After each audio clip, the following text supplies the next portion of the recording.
क्या जम्मू में सिर्फ यही एक जगह थी जेडीए की जहां पे नाजायज कब्जे का इल्ज़ाम लगा है?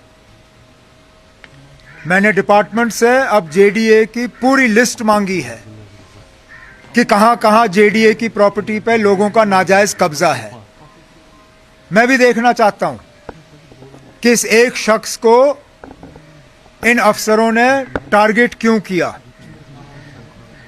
कहीं उसका मजहब तो इसके पीछे नहीं है, क्योंकि ऐसा हो ही नहीं सकता कि पूरी जेडीए की जमीनों पे सिर्फ यही एक नाजायज कब्जे का इल्जाम है। अब हमें कहा जाता है कि हमारे कामकाज में दखल नहीं होता, लेकिन ये तो सीधा सीधा दखल है।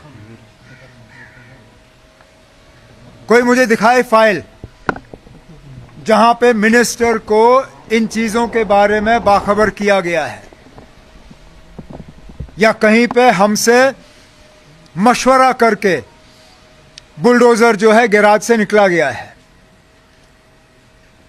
कोई इस बात के हक में नहीं है कि सरकारी जमीन का गैर कानूनी कब्जा हो, लेकिन ये लोग जो पिक एंड चूज तरीके से अपने बुलडोजर का इस्तेमाल करते हैं इलेक्टेड गवर्नमेंट को जलील करने के लिए, उन्हें भी अपनी हरकतों से बाज आना चाहिए। मतलब आपको कोई इंफॉर्मेशन है इस बंदे के बारे में कि उसका बैकग्राउंड क्या है, क्या वजूहत है कि ना? अगर हमारा लगाया हुआ अफसर ये काम करता तो अभी तक मैंने उसके खिलाफ कार्रवाई की होती, क्योंकि बिना मिनिस्टर के इजाजत के आप इतने बड़े कदम ले कैसे सकते हो? कहीं ना कहीं तो इसमें, जैसे मैंने कहा, मुझे एक साजिश की बू अब दिखनी शुरू हो गई है।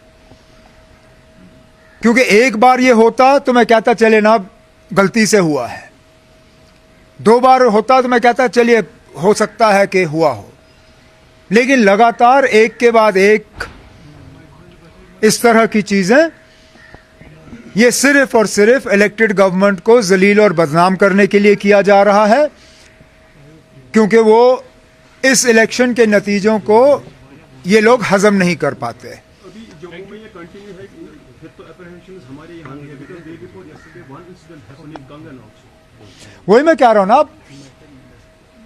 ना ये हमारे जानकारी में लाई गई कि ये करने जा रहे हैं, ना इलेक्टेड गवर्नमेंट से कहीं इसके बारे में मशवरा हुआ। मैं फिर इस बात को दोहराता हूं, कोई इस चीज के हक में नहीं है कि गैर कानूनी सरकारी जमीन पे कब्जा हो किसी का, लेकिन कब्जे को ठीक करने का तरीका यह नहीं है कि आप पिक एंड चूज तरीके से करें। लिस्ट निकालिए। मैं अभी कहता हूं, जो जेडीए का सीईओ है, जरा छापे लिस्ट, कल अखबार में डाले, जितनी जम्मू में जमीनें जेडीए की गैर कानूनी कब्जे में हैं, जरा उनका लिस्ट निकाले, अखबार में छापे किन किन के नाम हैं।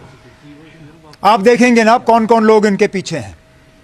लेकिन चुन के एक मजहब के बुनियाद पे टारगेट हो और यहां पे इलाका देख के टारगेट हो, इसमें जैसे मैंने कहा ना, साजिश के अलावा और सियासी साजिश के अलावा और कुछ नहीं है।